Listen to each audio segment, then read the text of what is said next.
नमस्कार, मैं हूं सुधीर चौधरी और डिकोड के इस वीकेंड एडिशन में आपका बहुत बहुत स्वागत है। शनिवार और रविवार को इस वीकेंड एडिशन में हम आपको इस हफ्ते की चुनिंदा खबरें और उनका विश्लेषण दिखाते हैं। ये वो खबरें होती हैं जिनका आपके जीवन पर सीधा प्रभाव पड़ता है या जिनसे आप कुछ नया सीख सकते हैं, यानी आपके ज्ञान में वृद्धि होती है। हमारा मकसद आपका समय बर्बाद करना नहीं है, बल्कि हम चाहते हैं कि आप अपना जितना भी समय हमें दें, उसका एक एक मिनट हमारे और आपके लिए कीमती होना चाहिए। भगवा आतंक का जो कलंक पिछले 17 वर्षों से हमारे देश के माथे पर जबरदस्ती लगा दिया गया था, वो अब मिट गया है।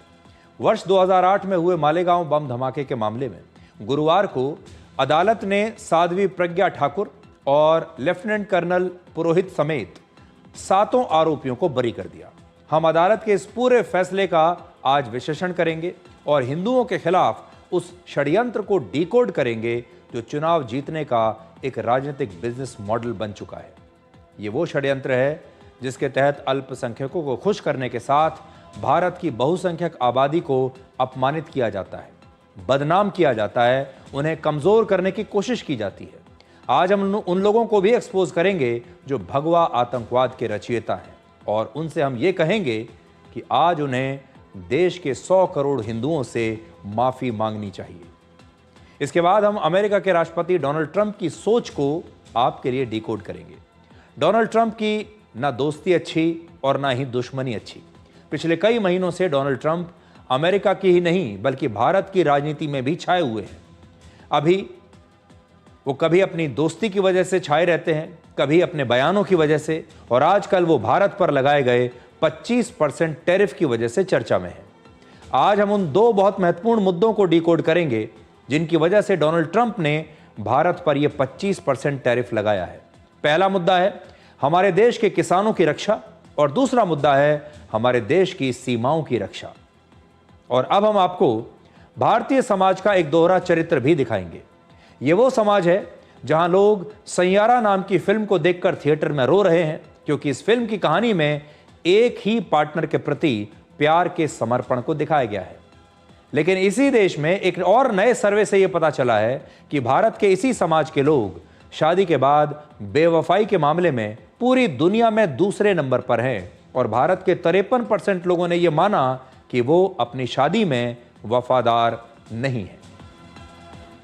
पूरे 17 साल के बाद देश के 100 करोड़ से ज्यादा हिंदुओं पर लगा सबसे बड़ा कलंक मिट गया है और उस कलंक का नाम है भगवा आतंकवाद।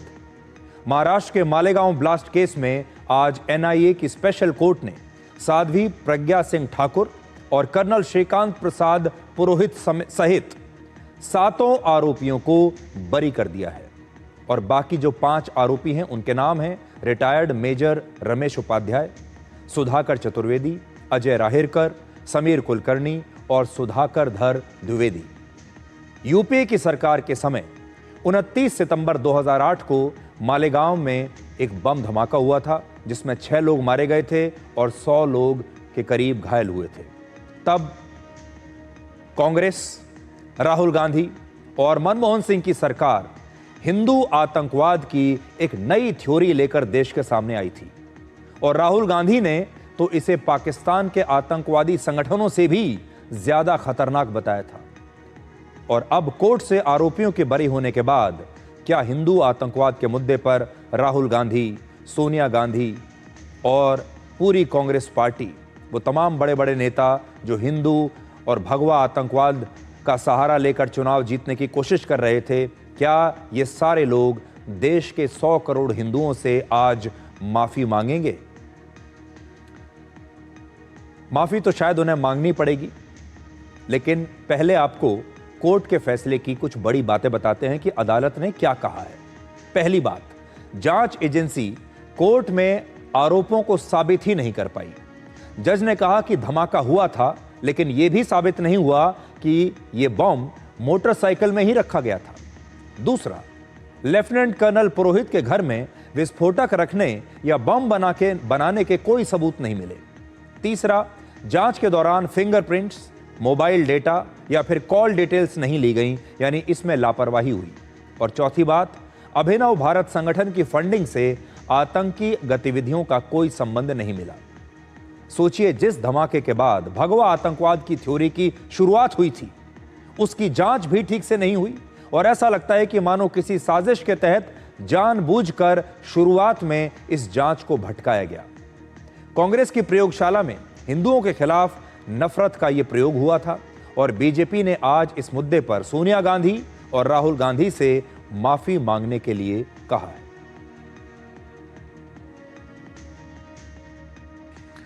बीजेपी की ओर से हम मांग करते हैं सोनिया गांधी, राहुल गांधी देश से माफी मांगे। BJP demands that Madam Sonia Gandhi ji and Rahul Gandhi please apologize to the nation. Hindu आतंकवाद और भगवा आतंकवाद कहकर जो अपमान कांग्रेस ने तमाम भारतीयों का और हिंदू समाज का किया है, उसके लिए कांग्रेस माफी मांगे। हिंदू आतंकवाद का झूठा आरोप लगाकर जो केस 17 वर्षों तक चलाया गया, इस केस के दो बड़े चेहरे हैं जिनका नाम आप लगातार पढ़ते आ रहे हैं, सुनते आ रहे हैं। पहला नाम है 55 वर्ष की साध्वी प्रज्ञा ठाकुर और दूसरा नाम है 53 वर्ष के कर्नल श्रीकांत प्रसाद पुरोहित। कर्नल पुरोहित के नाम से आप उनके बारे में सुनते हैं। सोचिए, इन दोनों पर जो गंभीर आरोप लगाए गए वो कोर्ट में साबित नहीं हुए और संभव है कि इन्हें बिना किसी गलती के, बिना किसी दोष के इस मामले में फंसा दिया गया हो। मालेगांव ब्लास्ट केस की शुरुआती जांच महाराष्ट्र की एटीएस ने की थी और फिर वर्ष 2011 में जब यूपीए की सरकार थी तब यह केस एनआईए को सौंप दिया गया और फिर एनआईए ने ही वर्ष 2016 में इस मामले में चार्जशीट दाखिल की और पूरे 17 वर्षों के बाद जब आज ये फैसला आया है तब इस मामले में 3 जांच एजेंसियां और 4 जज बदल चुके थे। महाराष्ट्र एटीएस ने आरोप लगाया कि जिस बाइक में, जिस मोटरसाइकिल में यह बम फिट किया गया था वो साध्वी प्रज्ञा ठाकुर की थी। हालांकि यह आरोप अदालत में साबित ही नहीं हुआ। साध्वी प्रज्ञा ठाकुर पर बम धमाके की साजिश में शामिल होने और बम फिट करने के आरोपी के साथ संबंध होने का दावा उस समय किया गया था। तो अब तो यह सबूत ही नहीं मिल रहे कि यह बम इस मोटरसाइकिल में फिट किया गया था, इस बाइक में फिट किया गया था। लेफ्टिनेंट कर्नल पुरोहित पर बम धमाके के लिए आरडीएक्स की व्यवस्था करने, हथियार खरीदने में मदद देने और बम बनाने में तकनीकी मदद करने के आरोप लगाए गए थे। उन पर अभिनव भारत संगठन शुरू करने और इस संगठन के लिए 21 लाख रुपए जुटाने के आरोप भी लगे और उन्हें वर्ष 2009 में मालेगांव बम धमाकों का मुख्य आरोपी बनाया गया। इसके बाद, इस धमाके के बाद अक्टूबर 2008 में साध्वी प्रज्ञा ठाकुर और कर्नल पुरोहित को नवंबर 2008 में गिरफ्तार किया गया। 9 साल तक जेल में रखा गया और उसके बाद इन्हें वर्ष 2017 में जाकर जमानत मिली।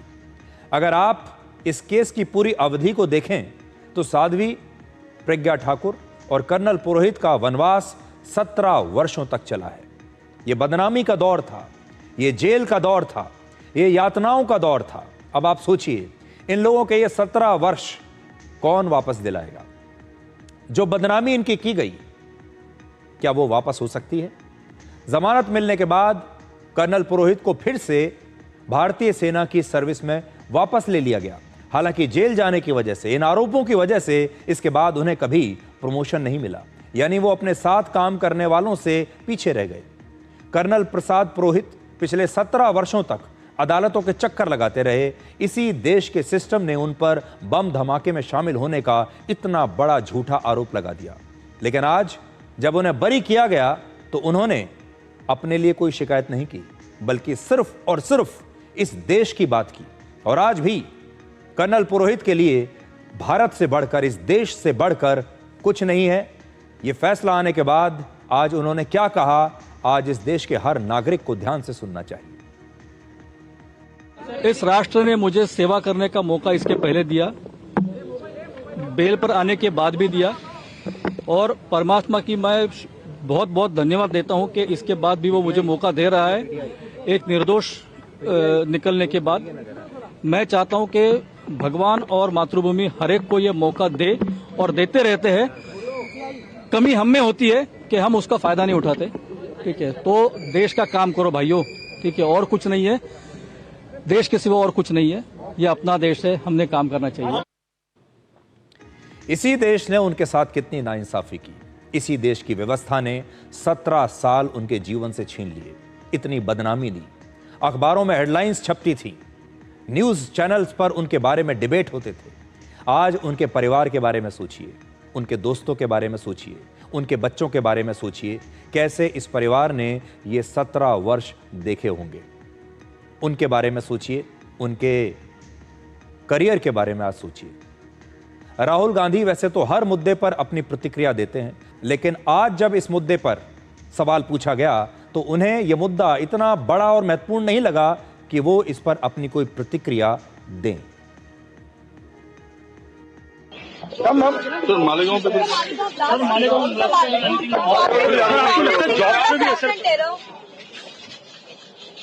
कांग्रेस आपको लगता है जॉब पे भी इश्यू और 7 have been executed or 7 have been look please don't sister please don't try and digress the issue.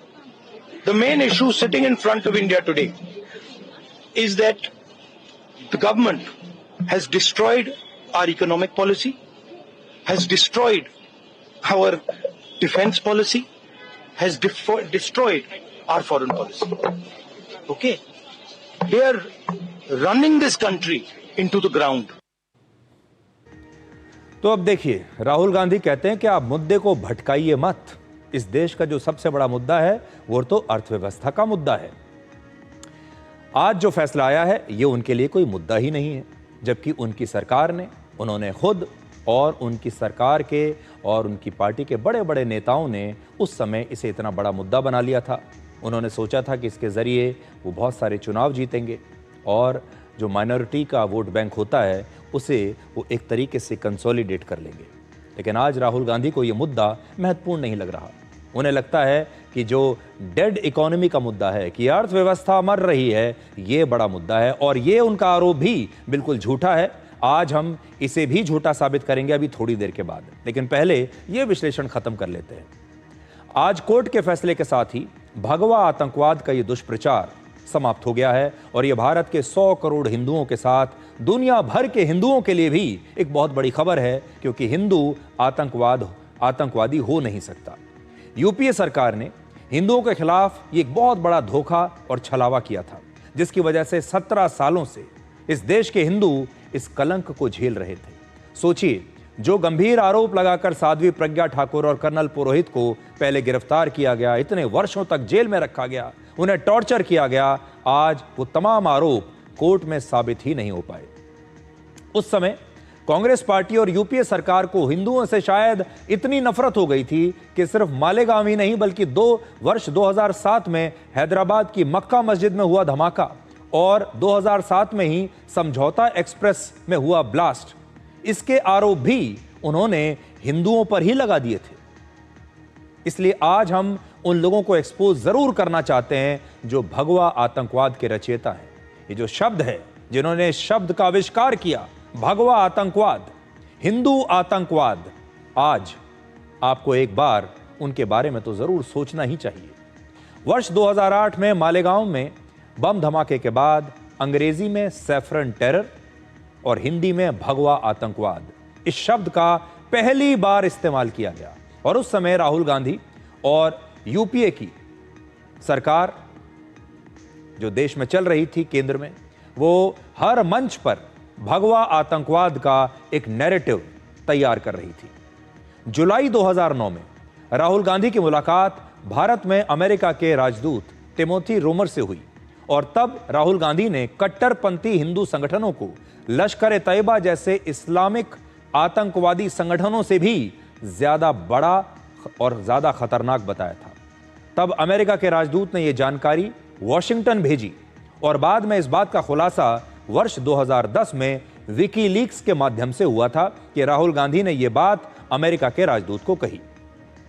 Mumbai में आतंकवादी संगठन लश्कर ए तैयबा के आतंकवादी हमले के लगभग 7 महीने के बाद राहुल गांधी ने यह बयान दिया था और तब राहुल गांधी को लश्कर ए तैयबा से ज्यादा खतरा हिंदू आतंकवाद में दिख रहा था। मालेगांव धमाके के ठीक बाद 30 नवंबर 2008 को पी चिदम्बरम देश के गृह मंत्री बने थे। इसके बाद अगस्त 2010 में पी चिदम्बरम ने एक नई थ्योरी देश को सुनाई और वो ये थी कि हिंदू संगठनों से जुड़े लोग अब आतंकवादी गतिविधियों और कई बम धमाकों में शामिल हैं। आज वो पुराना बयान पी चिदम्बरम का इस देश को दोबारा से सुनना चाहिए। There is no let-up in the attempts to radicalize young men and women in India. Besides, there is a recently uncovered phenomenon of saffron terrorism that has been implicated in many bomb blasts of the past. P Chidambaram को आपने देख लिया। अब जरा सोचिए आप, इस देश का गृह मंत्री अगर हिंदू आतंकवाद की बात करता है, भगवा आतंकवाद की बात करता है, तो फिर पूरी दुनिया भी इस पर विश्वास करती है और देश का एक तबका भी इसे अपनी व्यवस्था का हिस्सा मान लेता है। कांग्रेस के एक और नेता हैं जिनका नाम है दिग्विजय सिंह। उन्होंने भी 2008 से लेकर 2011 तक लगातार हिंदू आतंकवाद की बातें की हर मंच से। वर्ष 2011 में दिग्विजय सिंह ने एक बयान दिया था कि आरएसएस देश में आतंकवाद फैला रहा है और बम बनाने की फैक्ट्रियां बना रहा है। दिग्विजय सिंह ने मुंबई के 26/11 के हमलों के पीछे भी हिंदू संगठनों के होने का दावा कर दिया था। तब ऐसा लगा मानो कांग्रेस में हिंदुओं के खिलाफ नफरत भरे बयान देने की कोई प्रतियोगिता चल रही हो। कौन नेता हिंदुओं के खिलाफ और ज्यादा खतरनाक बयान दे सकता है, और हर नेता आकर इस मुद्दे पर अपने अपने बड़े बड़े बयान दे रहा था। और आज हम देश भर के हिंदुओं की तरफ से राहुल गांधी, पी चिदम्बरम और दिग्विजय सिंह से यह सवाल पूछना चाहते हैं कि वो हिंदू आतंकवाद के झूठ पर माफी कब मांगेंगे। राहुल गांधी तो माफी छोड़िए, इस मामले पर अपनी प्रतिक्रिया देने के लिए तैयार नहीं है। और कांग्रेस में हिंदू आतंकवाद का असल में डायरेक्टर है कौन, इसका स्क्रिप्ट राइटर है कौन? वर्ष 2008 में देश में लगातार बम धमाके हो रहे थे। ये वो दौर था, आपको याद होगा, जब आतंकवाद हमारे देश में लगातार फैल रहा था। एक ही वर्ष में दिल्ली समेत देश के अलग अलग शहरों में 8 बड़े बम धमाके हुए थे, जिनमें से 4 स्थानों पर सीरियल बम धमाके हुए। और वर्ष 2008 से ही कांग्रेस ने हिंदू आतंकवाद शब्द का प्रयोग करना शुरू कर दिया ताकि इस मामले को भटकाया जा सके। इन सब बम धमाकों के पीछे असल में पाकिस्तान का हाथ था, पाकिस्तान के आतंकवादियों का हाथ था, लेकिन इसे भटकाने की कोशिश हुई। हालांकि इन धमाकों के जिम्मेदार देश में मौजूद कट्टरपंथी संगठन और पाकिस्तान के आतंकवादी ही थे, लेकिन तब कांग्रेस ने हिंदू आतंकवाद शब्द का प्रयोग करना शुरू कर दिया। तो क्या हिंदू आतंकवाद की थ्योरी कांग्रेस का एक राजनीतिक एजेंडा थी, ताकि कांग्रेस की सरकार पर कोई सवाल ना उठा सके, कोई ये ना कह सके कि देखिए पाकिस्तान से आतंकवादी भारत में आकर इतना बड़े बड़े धमाके कर रहे हैं, पाकिस्तान हमारे देश में कहां तक घुस आया है, इस बात का जवाब ना देना पड़े। इसके 2 फायदे थे। एक, आंतरिक सुरक्षा के मामले में यूपी की सरकार जो लगातार फेल हो रही थी, इसका जवाब उन्हें ना देना पड़े। और दूसरा, घर बैठे तुष्टीकरण की राजनीति भी करते रहो ताकि इस देश के जो अल्पसंख्यक हैं वो उनसे खुश हो जाएं। यह भी संभव है कि चुनाव में वोटों का ध्रुवीकरण करने के लिए और एक खास वोट बैंक को खुश करने के लिए इसे एक बिजनेस मॉडल बनाकर देश के हिंदुओं पर यह आरोप लगा दिया गया। यानी कांग्रेस ने यह नैरेटिव बनाया कि आतंकवाद किसी एक ही धर्म से जुड़ा हुआ नहीं होता, और इस कोशिश में कांग्रेस ने देश के असली दुश्मनों से ध्यान भटकाने के लिए बहुसंख्यक हिंदुओं को ही सबसे बड़ा खलनायक बनाने की कोशिश की। और यह किसी भी लोकतंत्र के लिए एक बहुत खतरनाक बात है। वर्ष 1958 में तत्कालीन प्रधानमंत्री पंडित जवाहरलाल नेहरू ने ऑल इंडिया कांग्रेस कमेटी की एक बैठक में कहा था कि बहुसंख्यकों की सांप्रदायिकता अल्पसंख्यकों की सांप्रदायिकता से कहीं ज्यादा खतरनाक है। यह उस समय का उनका बयान है। हिंदुत्व जीवन का एक दर्शन है, कोई मजहबी एजेंडा नहीं है। हिंदुत्व एक संस्कृति है और एक ऐसा धर्म है जो शांति की पूजा करता है, जो संस्कृति आत्मा को ब्रह्म मानती है और जो जीवन को एक यज्ञ समझती है। हम मानते हैं कि कण कण में भगवान है। हिंदुओं की संस्कृति है ये। हिंदू मानते हैं कण कण में भगवान है और अहिंसा हिंदुओं का सबसे बड़ा धर्म है। हिंदू पेड़ पौधे और जीव जंतुओं की भी पूजा करते हैं। हिंदू नदियों और पहाड़ों की पूजा करते हैं। सनातन संस्कृति जो वसुदेव कुटुंबकम के सिद्धांत पर आधारित है, जो पूरी पृथ्वी को अपने परिवार मानती है। और आप कल्पना कीजिए, इस देश में उन्हीं हिंदुओं पर आतंकवादी होने का झूठा आरोप लगा दिया गया है। हिंदू संस्कृति में जहां एक चींटी को भी मारने पर प्रतिबंध है, जहां हर जीव में भगवान को देखा जाता है, उसके लिए आतंकवाद शब्द का प्रयोग किया गया। असल में यह सनातन की आत्मा पर भी सबसे बड़ा प्रहार था। और आप इस बात को याद रखिए कि हिंदू आतंकवाद की थ्योरी देने वालों को इतिहास कभी माफ नहीं करेगा।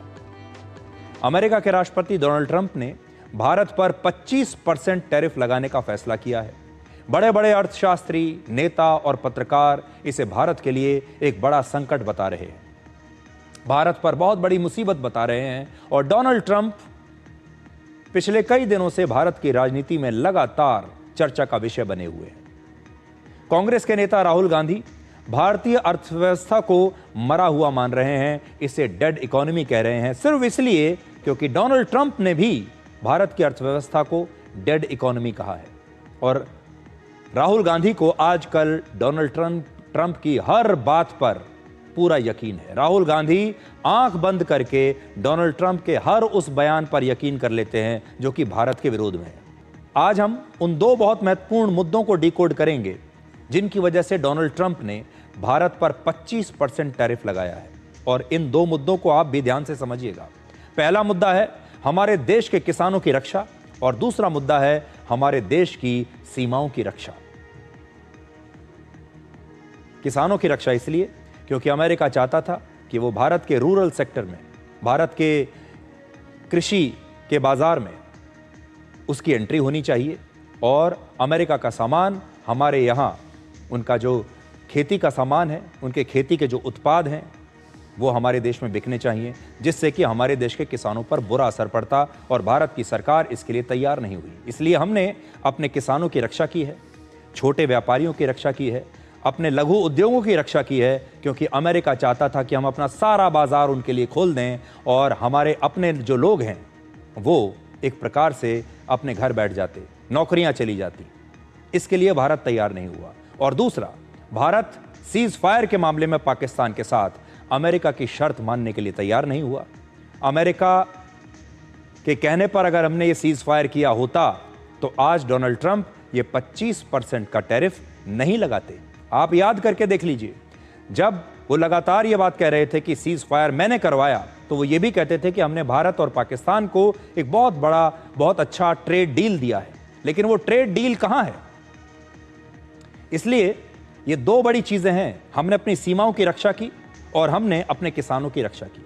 इसलिए आज भारत के ऊपर ये आपदा नहीं है, बल्कि भारत के लिए आत्मनिर्भर बनने का बहुत बड़ा अवसर है। आज हम आपको बताएंगे कि कैसे टैरिफ की ये चुनौती आत्मनिर्भर भारत और मेक इन इंडिया के लिए एक वरदान साबित हो सकती है। आप सबके लिए भी एक बहुत बड़ी चुनौती है। इसलिए आज हम आपको अमेरिका के साथ इस डील को सरल भाषा में डिकोड करेंगे, जिससे आप अर्थशास्त्र के भारी भरकम शब्दों में उलझने की बजाय इसे आसानी से समझ पाएंगे। सबसे बड़ी बात यह है कि डोनाल्ड ट्रंप ने भारत पर 25% टैरिफ लगाकर दो बातें बिल्कुल स्पष्ट कर दी हैं। पहला, भारत और पाकिस्तान के बीच सीज फायर में डोनाल्ड ट्रंप की कोई भूमिका नहीं रही है और प्रधानमंत्री मोदी ने सीज फायर के दौरान किसी भी देश के हस्तक्षेप को बर्दाश्त नहीं किया, किसी भी देश को हस्तक्षेप करने का मौका नहीं दिया। जो डोनाल्ड ट्रंप चाहते थे उनकी शर्तों पर हम तैयार नहीं हुए। पहले डोनाल्ड ट्रंप दावा कर रहे थे कि उन्होंने व्यापार के जरिए भारत को पाकिस्तान के साथ सीज फायर के लिए तैयार किया है, बहुत जबरदस्त ट्रेड डील भारत को दी है। लेकिन जब भारत ने ट्रंप के इस दावे को खारिज कर दिया, जब भारत ने कह दिया कि इसमें किसी और की कोई भूमिका नहीं है, तो ठीक उसके बाद डोनाल्ड ट्रंप ने भारत के खिलाफ 25% टैरिफ की घोषणा कर दी। अब आप सोचिए, अगर भारत ने सीज फायर के दौरान अमेरिका की बात मान ली होती, डोनाल्ड ट्रंप को यह नोबेल पुरस्कार जीतने में मदद कर दी होती, तो डोनाल्ड ट्रंप आज भारत को एक जबरदस्त ट्रेड डील देते। लेकिन उन्होंने नहीं दी। क्यों नहीं दी, इसके पीछे का कारण आपको हमने बता दिया। हमारे सीमाओं की रक्षा पर हम कोई समझौता नहीं करेंगे। राहुल गांधी बार बार सीज फायर के लिए डोनाल्ड ट्रंप को श्रेय दे रहे हैं। आज राहुल गांधी सीज फायर का सच डोनाल्ड ट्रंप की इस भाषा में शायद अंदर ही अंदर समझ गए होंगे। डोनाल्ड ट्रंप के टैरिफ की दूसरी सबसे बड़ी बात है कि भारत सरकार के लिए राष्ट्रहित और अपने किसानों का हित सर्वोपरि है। आज का भारत देश हित से कभी समझौता नहीं करता, फिर चाहे कूटनीति हो या कारोबार हो। आज जब भारत की सरकार बड़ी बड़ी आर्थिक ताकतों के साथ कारोबार की बात करती है तो खेतों में दिन रात मेहनत करने वाले किसानों और गली गली में अपनी छोटी छोटी दुकान चलाने वाले दुकानदारों के भी हितों के बारे में वो सोचती है। और इसीलिए आज जब हमने अपने किसानों के हितों के बारे में सोचा, अपने देश के छोटे व्यापारियों के बारे में सोचा, अपने लघु उद्योगों के बारे में सोचा, तो हमने ये नहीं देखा कि सामने वाला देश कितना ताकतवर है। कितना भी ताकतवर क्यों ना हो, चाहे हम पर कितना भी दबाव क्यों ना हो, ट्रंप के इस टैरिफ के सामने हम झुके नहीं। आज दुनिया की अर्थव्यवस्था कई आशंकाओं से गुजर रही है। अस्थिरता का माहौल है। ऐसे में दुनिया के देश अपने अपने हितों पर फोकस कर रहे हैं, अपने अपने देश के हितों पर ध्यान केंद्रित कर रहे हैं। भारत भी दुनिया की तीसरी सबसे बड़ी अर्थव्यवस्था बनने जा रहा है। इसलिए भारत को भी अपने आर्थिक हितों को लेकर सजग रहना ही है। हमारे किसान, हमारे लघु उद्योग, हमारे नौजवानों के रोजगार, इनका हित हमारे लिए सर्वोपरि है। जो देश का भला चाहते हैं, जो देश को तीसरे नंबर की इकोनॉमी बनाना चाहते हैं, ऐसा कोई भी राजनीतिक दल हो, कोई भी राजनेता हो, उसने अपने संकोच को छोड़ करके देश हित में हर पल, हर बार, हर जगह देशवासियों के अंदर एक भाव जगाना होगा, और वो है हम स्वदेशी का संकल्प लें। हमें vocal for local, vocal for local मंत्र को अपनाना होगा। और ये जो दौर है, ये जो क्षण है, ये आज मैं आपको पोखरण के दौर की याद ताज़ा कराना चाहता हूं, जब हमने पोखरण में न्यूक्लियर टेस्ट किया था। आपको याद होगा मई 1998 में भारत ने पोखरण में परमाणु परीक्षण करके अपनी शक्ति का पूरी दुनिया के सामने प्रदर्शन किया था, जिसके बाद अमेरिका, ऑस्ट्रेलिया, जापान और दुनिया के तमाम बड़े बड़े देशों ने भारत पर प्रतिबंध लगा दिए थे। लेकिन उस समय के प्रधानमंत्री अटल बिहारी वाजपेयी ने इन सब के सामने झुकने से इनकार कर दिया था। तब अगले 5 वर्षों में ही भारत और ज्यादा मजबूत होता चला गया और अंतर्राष्ट्रीय मंच पर एक बेहतरीन खिलाड़ी के रूप में उभर कर आया। ठीक उसी तरह आज भी भारत के सामने ये जो टैरिफ है 25% का, ये पोखरण जैसा क्षण है। आज फिर से हमारे सामने 27 साल पुराना इतिहास दोहराने का मौका है। आज हमारे सामने चुनौती भी है और अवसर भी है। आप सभी के मन में एक सवाल होगा कि आखिर डोनाल्ड ट्रंप ने भारत पर यह 25% का टैरिफ क्यों लगाया? ऐसा क्या हुआ कि अचानक ट्रंप ने भारत पर यह टैरिफ लगाने की घोषणा कर दी? तो आपके लिए समझना जरूरी है कि टैरिफ होता क्या है। टैरिफ एक बॉर्डर शुल्क या टैक्स होता है। जब एक देश से कोई सामान किसी दूसरे देश में बिकने के लिए जाता है तो उस सामान पर वो देश एक टैरिफ या टैक्स लगाता है। जिस बाजार में ये सामान बिकता है वहां पर उस पर टैक्स लगाया जाता है। तो अब ये समझिए कि भारत अमेरिका की कौन कौन सी शर्तों को मानने के लिए तैयार नहीं हुआ और इसलिए ये नौबत आई। असल में अमेरिका हमारे देश की कृषि और डेयरी उत्पादों से जुड़े कारोबार में दाखिल होना चाहता था। हमारे जो खेती है उस पर अटैक करना चाहता था और इसी मुद्दे पर भारत अमेरिका के सामने समझौता करने के लिए तैयार नहीं है। हमारे देश में लगभग 50% लोग कृषि पर निर्भर हैं, यानी किसान हैं, और आज हमारे देश में करीब 70 करोड़ लोगों का जीवन इसी कृषि से और खेती से चलता है। दुनिया के किसी भी देश में इतनी बड़ी जनसंख्या कृषि पर निर्भर नहीं है और इसीलिए हम कहते हैं कि भारत एक कृषि प्रधान देश है। भारत का जो कृषि का बाजार है वो बहुत बड़ा है और इसमें अमेरिका अपनी एंट्री चाहता था। अगर इसमें डेयरी से जुड़े लोगों को भी हम शामिल कर लें कृषि के साथ साथ, तो ये संख्या और भी ज्यादा हो जाएगी, 70 करोड़ से भी ज्यादा। डोनाल्ड ट्रंप को भारत के कृषि क्षेत्र में एक बड़ा मौका दिख रहा था, इतना बड़ा बाजार दिखाई दे रहा था पैसा कमाने के लिए, और वो चाहते थे कि इस कृषि के क्षेत्र में अमेरिका के उत्पादों की एंट्री हो जाए। अमेरिका का दूध यहां पर बिकना चाहिए, अमेरिका के जो डेयरी प्रोडक्ट्स हैं वो यहां पर बिकने चाहिए। अब आप देखिए हम अमेरिका को क्या क्या भेजते हैं, मैं आपको दिखाता हूं। पहले आप बड़ी स्क्रीन पर जरा ये देखिए।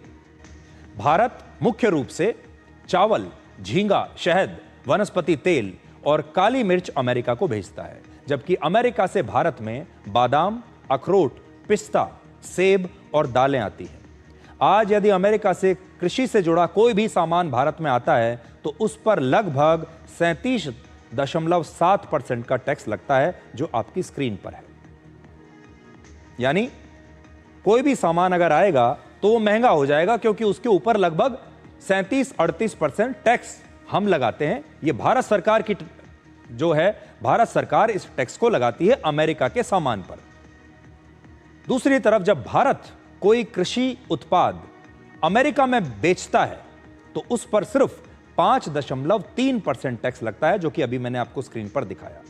तो ये बहुत बड़ा इम्बैलेंस है। जब अमेरिका का सामान हमारे यहां बिकता है तो हम 37% टैक्स लगाते हैं, जब हम अमेरिका में बेचते हैं अपना सामान तो उस पर सिर्फ 5% से के आसपास टैक्स लगता है। अब अमेरिका चाहता है कि भारत इस 37.7% टैक्स को कम करे, ताकि अमेरिका में बना सामान भारत में सस्ते दामों पर बिके। अब अमेरिका भारत को गेहूं, कपास और मक्का जैसे अनाज भी निर्यात करना चाहता है, बेचना चाहता है। अमेरिका में केवल 2 करोड़ लोग कृषि और इससे जुड़े व्यवसायों पर निर्भर है, सिर्फ 2 करोड़। वहां की सरकार अपने एक किसान को औसतन हर साल करीब 26 लाख रुपए की सब्सिडी देती है। दूसरी तरफ भारत में करीब 70 करोड़ लोग खेती बाड़ी करते हैं और हमारी सरकार साल भर में भारत के हर किसान को औसतन करीब 50,000 रुपए की सब्सिडी देती है। कहां 50,000 रुपए की मदद एक किसान को, और कहां 26 लाख रुपए की मदद एक किसान को। अमेरिका और भारत में यह तुलना देखिए। अब आप सोचिए, भारत का यह किसान जो बड़ी मुश्किल से इस गरीबी में, जिसके पास टेक्नोलॉजी अभी बहुत कम है, जिसके पास बहुत ज्यादा साधन नहीं है, पैसा नहीं है, वो अमेरिका के इस अमीर किसान का मुकाबला कैसे करेगा? इसमें जो मैं आपको बता रहा हूं 50,000 रुपए, इसमें खाद पर दी जाने वाली सब्सिडी भी है, किसान सम्मान निधि के जरिए हर साल 6,000 रुपए जो कैश दिया जाता है वो भी है, और दूसरी सब्सिडी भी इसमें शामिल है, और कुल मिलाकर यह 50,000 रुपए की सब्सिडी बनती है एक किसान की 1 साल की। ट्रंप ने भारत पर ज्यादा टैक्स लगाया, लेकिन इसका असली नुकसान अमेरिका के आम लोगों को ही झेलना पड़ सकता है। वर्ष 2024 में भारत और अमेरिका के बीच कुल मिलाकर 11 लाख करोड़ रुपए का कारोबार हुआ था। तो इस गणित को भी समझ लीजिए, दोनों देशों के बीच में 11 लाख करोड़ रुपए का कारोबार है। वर्ष 2024 में भारत ने अमेरिका से 3 लाख करोड़ रुपए से ज्यादा का सामान खरीदा था, जबकि अमेरिका हमसे 7 लाख करोड़ रुपए से कुछ ज्यादा का सामान खरीदता है। तो आप यह समझ लीजिए, भारत लगभग 7.5 लाख करोड़ का सामान बेचता है अमेरिका को, और अमेरिका हमें 3.5 लाख करोड़ का सामान बेचता है। यानी हम अमेरिका को ज्यादा सामान बेचते हैं लेकिन अमेरिका से कम सामान खरीदते हैं, और यही अमेरिका की शिकायत है।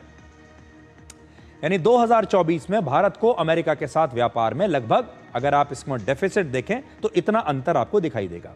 आज जो सामान अमेरिका से भारत आता है उस पर भारत में औसतन 17% टैक्स लगता है, जबकि भारत से जो सामान अमेरिका के बाजारों में जाता है उस पर औसतन अमेरिका की सरकार सिर्फ 5% या उससे भी कम टैक्स लगाती है। लेकिन नए टैरिफ के बाद अब जो भी सामान भारत से अमेरिका के बाजार में जाएगा उस पर 25% टैक्स लगेगा, और रशिया से तेल खरीदने के लिए पेनल्टी जो अमेरिका लगाने वाला है वो अलग। कितनी पेनल्टी अमेरिका लगाएगा बताया नहीं, लेकिन इसके ऊपर वो पेनल्टी भी लगाएगा। अब अमेरिका के राष्ट्रपति ट्रंप कहते हैं कि भारत और रशिया की अर्थव्यवस्था एक डेड इकोनॉमी है, ऐसा उन्होंने कहा है। तो अब इस डेड इकोनॉमी पर भारत की राजनीति में एक नई चर्चा शुरू हो गई है। कोई भी भारतीय इस तरह की टिप्पणी से कभी खुश नहीं होगा, लेकिन भारत की राजनीति में राहुल गांधी बेहद खुश हो रहे हैं। उन्होंने डोनाल्ड ट्रंप के इस बयान पर 100% यकीन कर लिया है और ऐसा लगता है जैसे उन्हें ट्रंप से कोई नया गिफ्ट मिल गया हो। जब राहुल गांधी से ट्रंप के इस बयान के बारे में पूछा गया कि डोनाल्ड ट्रंप ने कहा है कि भारत की अर्थव्यवस्था तो एक मरी हुई अर्थव्यवस्था है, तो सुनिए राहुल गांधी ने क्या कहा और उनके चेहरे की चमक को देखिए, कितनी प्रसन्नता उनके चेहरे पर नजर आ रही है ये बयान सुनकर। और चाहे डोनाल्ड ट्रंप कहे कि उन्होंने मध्यस्थता कराई सीज फायर में, चाहे वो ये कहें कि भारत के 5 प्लेन इस युद्ध में ऑपरेशन सिंदूर के दौरान गिर गए, या फिर वो भारत की अर्थव्यवस्था के बारे में कुछ भी कहें, राहुल गांधी एक ऐसे नेता हैं जो डोनाल्ड ट्रंप की हर बात पर आंख बंद करके यकीन करते हैं। Yes, he's right. I mean, everybody knows this, except the Prime Minister and the Finance Minister. Everybody knows that the Indian economy is a dead economy. I'm glad that President Trump has stated a fact. What more do? Why are you asking this question? It is a dead economy. Are you people not aware of this? आपको ये मालूम नहीं है कि Indian economy dead economy है? कोई confusion है आप में? पूरी दुनिया जानती है कि Indian economy is a dead economy और बीजेपी ने इकोनॉमी को खत्म कर दिया है। तो ये बात बड़ी हैरान करने वाली है कि राहुल गांधी को भारत सरकार पर भरोसा नहीं है, अपने देश की इस अर्थव्यवस्था पर भरोसा नहीं है, और वो कह रहे हैं कि उन्हें बड़ी खुशी है कि डोनाल्ड ट्रंप ने भारत की अर्थव्यवस्था के बारे में ये बयान दिया है कि भारत की अर्थव्यवस्था एक मरी हुई अर्थव्यवस्था है। ट्रंप कहते हैं कि भारत और पाकिस्तान के बीच उन्होंने सीज फायर कराया। राहुल गांधी तुरंत आंख बंद करके मान लेते हैं। ट्रंप ने कह दिया कि भारत की अर्थव्यवस्था एक डेड इकोनॉमी है, राहुल गांधी ने तुरंत भरोसा कर लिया। मोदी सरकार और बीजेपी के विरोध में अक्सर राहुल गांधी देश विरोधी बयानबाजी करने लगते हैं। और आज मैं आपको बताता हूं कि देखिए, दुनिया की अर्थव्यवस्था में वर्ष 2014 में जो अर्थव्यवस्था भारत की 11वें नंबर पर थी और जो उछलकर आज 4थे नंबर पर आ गई है, ये अर्थव्यवस्था राहुल गांधी को डेड अर्थव्यवस्था लग रही है। अब जल्द ही हमारी अर्थव्यवस्था 3रे नंबर पर आ जाएगी, लेकिन राहुल गांधी को यह अर्थव्यवस्था मरी हुई अर्थव्यवस्था दिख रही है। 2004 से 14 के बीच हमारी अर्थव्यवस्था 12वें नंबर से 11वें नंबर पर आई। इतने साल में केवल 1 नंबर की वृद्धि हुई। 2024-25 में हमारी जीडीपी वृद्धि दर 6.5% रही। इस वित्तीय वर्ष में जीडीपी वृद्धि दर 6.3 से 6.8% रहने की उम्मीद है, जो पूरी दुनिया में बड़ी इकोनॉमीज में सबसे ज्यादा है। फिर भी राहुल गांधी को लगता है कि ये डेड इकोनॉमी है। 2014 से 2025 के बीच निर्यात में 76% की वृद्धि हुई है। 2024-25 में निर्यात 70 लाख करोड़ रुपए का था। बीते 25 वर्षों में भारत में जो विदेशी निवेश आया है, उसका 70% हिस्सा पिछले 11 वर्षों में आया है, जब से प्रधानमंत्री मोदी आए हैं। आज भारत के डिजिटल क्रांति की चर्चा पूरी दुनिया में होती है। यूपीआई के माध्यम से 2024 में 17,200 करोड़ रुपए का ट्रांजैक्शन हुआ, जो वर्ष 2018 से 24 के बीच डिजिटल लेन देन में 9 गुना ज्यादा उछाल दिखाता है। 2004 से 14 के बीच इन 10 साल में यूपीए सरकार की औसत महंगाई दर थी 8.2%। 2015 से 2025 के बीच ये घटकर 5% रह गई। आप ये देखिए, फिर भी राहुल गांधी कहते हैं कि ये डेड इकोनॉमी है। आज उनसे पूछना चाहिए, बार बार कांग्रेस पार्टी महंगाई को बड़ा मुद्दा बनाती है, लेकिन लोग ये नहीं देखते कि यूपीए सरकार के दौरान महंगाई दर क्या थी और आज महंगाई दर क्या है। डेड इकोनॉमी आज है या यूपीए सरकार के दौरान थी? आप जरा देखिए, महंगाई दर देखकर आपको समझ में आ जाएगा। आज महंगाई 6 साल के अपने सबसे निचले स्तर पर है। अब आखिर में आपको बताते हैं कि भारत को क्या करना चाहिए। असल में इस पूरी समस्या का जो समाधान है, ये डोनाल्ड ट्रंप खुद पूरी दुनिया को दे चुके हैं। आज हमें डोनाल्ड ट्रंप की मानसिकता को समझना होगा। आप याद कीजिए, जब डोनाल्ड ट्रंप को ट्विटर ने अपने प्लेटफॉर्म से बैन कर दिया था, तब डोनाल्ड ट्रंप ने क्या किया था? डोनाल्ड ट्रंप ने अपना खुद का प्लेटफॉर्म बना लिया, जिसको वो कहते हैं ट्रूथ सोशल। वो ट्विटर के भरोसे नहीं बैठे, बल्कि उन्होंने अपना प्लेटफॉर्म बना लिया ये ट्रूथ सोशल के नाम से, और उन्होंने कहा कि मुझे नहीं जाना किसी और के प्लेटफॉर्म पर, मैं अपना सोशल मीडिया प्लेटफॉर्म बनाऊंगा, और ट्रूथ के नाम से उन्होंने ये बना लिया। यही बात भारत को करनी पड़ेगी। भारत को आज अमेरिका के पीछे भागने के बजाय अपने आप को आत्मनिर्भर बनाना पड़ेगा। इसलिए इसका जो सबसे बड़ी जो चुनौती हमारे सामने है और जो सबसे बड़ा अवसर है वो ये है कि सबका इलाज एक ही है, आत्मनिर्भर भारत। ये पहली बात है। दूसरी बात, हमें अपने उत्पादों में सुधार करना पड़ेगा। हमें अपने हर उत्पाद की क्वालिटी विश्व स्तरीय बनानी पड़ेगी, बल्कि विश्व स्तरीय नहीं, बल्कि दुनिया के किसी भी उत्पाद से बेहतर क्वालिटी हमें अपने उत्पाद की बनानी पड़ेगी, ताकि हम हर बाजार में बिना किसी प्रोटेक्शन के भी दुनिया के किसी भी कंपनी से और देश से बाजार में लड़ सकें। इतना बेहतरीन उत्पाद हमें अपने देश में बनाना होगा। और तीसरी बात यह है कि भारत अमेरिका से बातचीत करता रहे, लेकिन साथ ही भारत को दूसरे देशों के साथ अब अच्छे व्यापार समझौते करने चाहिए, ताकि भारत की जो निर्भरता है अमेरिका पर, वो निर्भरता कम हो जाए, और ये जो नुकसान हमें हो रहा है, ये नुकसान की जो भरपाई है, ये हम बाकी के देशों के साथ हुए व्यापार समझौतों के जरिए इसकी भरपाई हम कर सकें। अभी एक छोटा सा ब्रेक ले लेते हैं, और इस ब्रेक के बाद आज की बाकी खबरें हम आपको दिखाएंगे।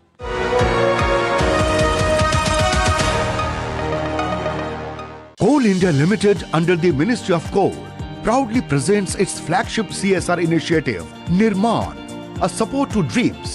Through Nirman, we empower UPSC aspirants from Coal India's coal-bearing regions with ₹1 lakh support once they crack the prelims, to help them shine in the mains.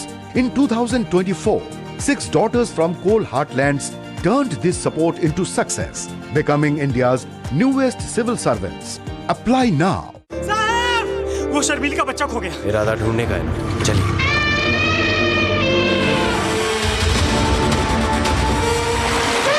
वो उधर।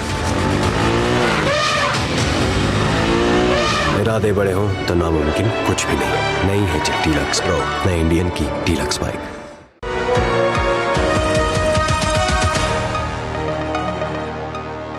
भारत के विपक्षी दलों के बयानों पर पाकिस्तान में खूब तालियां बज रही हैं, और वो अपने न्यूज़ चैनल्स पर बार बार उन बयानों को दिखा रहा है।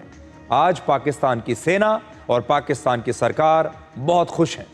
पाकिस्तान के मीडिया को राहुल गांधी, प्रियंका गांधी वाड्रा और कांग्रेस के दूसरे नेताओं ने भारत के खिलाफ इतना मसाला दे दिया है, इतने हथियार दे दिए हैं, जिसके बाद से अब पाकिस्तान का मीडिया दिन रात भारत का मजाक उड़ाने में लगा है। और राहुल गांधी तो पाकिस्तानी मीडिया के सुपरस्टार बन चुके हैं। आज आपको पाकिस्तान के एक प्रमुख न्यूज़ चैनल की हेडलाइन में पढ़कर सुनाता हूं। कॉपीराइट की वजह से हम उस न्यूज़ चैनल का वीडियो आपको नहीं दिखा सकते, लेकिन वो वीडियो के अलावा वो क्या हेडलाइंस चला रहे हैं ये मैं आपको ज़रूर आज बता सकता हूं। पाकिस्तान के न्यूज़ चैनल की पहली हेडलाइन है, ट्रंप ने कहा सरेंडर, मोदी ने आधे घंटे में हथियार डाल दिए। मोदी में हिम्मत है तो ट्रंप को झूठा कहकर दिखाएं। लोकसभा में मोदी को राहुल गांधी का चैलेंज। राहुल गांधी ने कहा, दुनिया में एक भी देश नहीं जिसने पाकिस्तान की निंदा की हो। पाकिस्तान के चैनल की दूसरी हेडलाइन है, लोकसभा सदस्य अमरिंदर सिंह राजा ने भारत और पाकिस्तान के बीच युद्ध के दौरान रफाल विमान गिरने की तस्वीर दिखाई। प्रियंका गांधी ने भी सवालों की बौछार कर दी। उन्होंने कहा कि अगर कश्मीर में शांति है तो फिर पहलगाम हमला कैसे हुआ। अगली हेडलाइन आती है, कांग्रेस ने सवाल किया कि भारत अगर पाकिस्तान से युद्ध जीत रहा था तो फिर सीज फायर क्यों किया। एक और हेडलाइन आती है, शहबाज शरीफ ने भारत से युद्ध जीतने पर पाकिस्तानियों को मुबारकबाद दी और कहा कि इस जीत के बाद पूरी दुनिया में पाकिस्तान का सम्मान बढ़ा है। यानी पाकिस्तान को भारत के विपक्षी दलों के बयान बेहद पसंद आ रहे हैं। उन्होंने जानबूझकर ऐसे बयानों को बार बार अपने न्यूज़ चैनल्स पर दिखाया है, अपने अखबारों में छापा है, जिसमें हमारे ही देश के अपने ही नेता भारत के खिलाफ बातें कर रहे हैं। अब मैं आपको पाकिस्तान के एक प्रमुख अखबार की हेडलाइन पढ़कर सुनाऊंगा। इस अखबार का नाम है डॉन और इस अखबार ने अपनी हेडलाइन प्रधानमंत्री मोदी के बदले राहुल गांधी को बनाया है। हेडलाइन में उन्होंने राहुल गांधी को बड़ा करके दिखाया है। देखिए, डॉन की हेडलाइन आपकी स्क्रीन पर है और वो लिखते हैं, India can't afford Modi as PM says Rahul Gandhi. यही तो पाकिस्तान सुनना चाहता है जो राहुल गांधी ने कहा। यह पाकिस्तान के लिए एक अमृत के जैसा है। अब आप सोचिए, यह सारी वो भाषा है जो पाकिस्तान आज हमारे खिलाफ इस्तेमाल कर रहा है और ये सारी भाषा पाकिस्तान की नहीं है, हमारे अपने ही देश में रहने वाले हमारे विपक्षी दलों के नेताओं की है। उन्होंने पाकिस्तान को इतना मसाला दे दिया आज कि पाकिस्तान का पूरा मीडिया आज भारत का मजाक उड़ाने में लगा है। ये सारे लोग वो हैं जो राहुल गांधी के लिए तालियां बजा रहे हैं। ये सारे वो लोग हैं जो विपक्षी दलों के नेताओं के लिए, उनके सांसदों के लिए तालियां बजा रहे हैं और इन सारे विपक्षी दलों की तस्वीरें, इनके वीडियोस पाकिस्तान के मीडिया में चल रहे हैं। इनके बयान पाकिस्तान के मीडिया में जोर शोर से उछाले जा रहे हैं। सारे के सारे हेडलाइंस में बने हुए हैं। अभी एक छोटा सा ब्रेक ले लेते हैं और इस ब्रेक के बाद आज की बाकी खबरें हम आपको दिखाएंगे।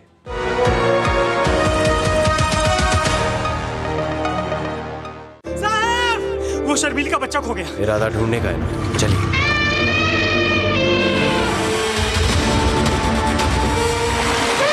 वो उधर। इरादे बड़े हों तो नामुमकिन कुछ भी नहीं। नहीं है चिट्टी लक्स प्रो, नई इंडियन की डीलक्स बाइक।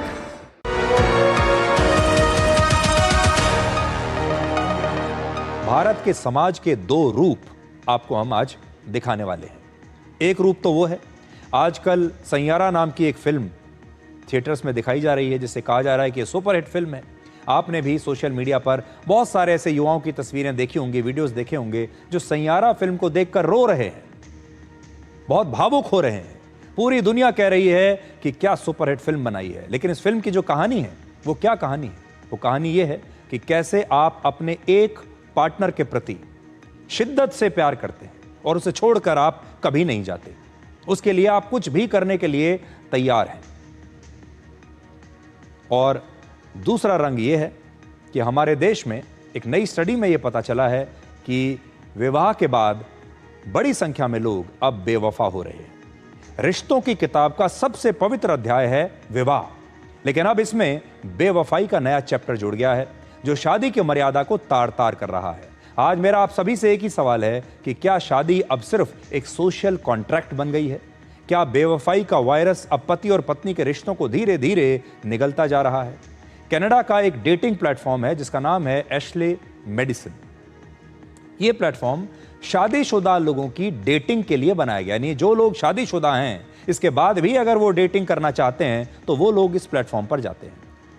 इस डेटिंग प्लेटफॉर्म ने एक सर्वे किया जिसमें पता लगा कि 53% से ज्यादा भारतीयों ने यह माना कि शादी के बाद उन्होंने अपने जीवन साथी को धोखा दिया है। मतलब हर 2 में से एक शादीशुदा भारतीय का शादी के बाहर कहीं ना कहीं अफेयर रहा है। भारत में शादी को 7 जन्मों का बंधन माना जाता है। आज उसी देश में शादी के बाद बेवफाई का ग्राफ सबसे तेजी से ऊपर जा रहा है। ये जो डेटिंग ऐप है एशले मेडिसिन, इसका स्लोगन है life is short, have an affair.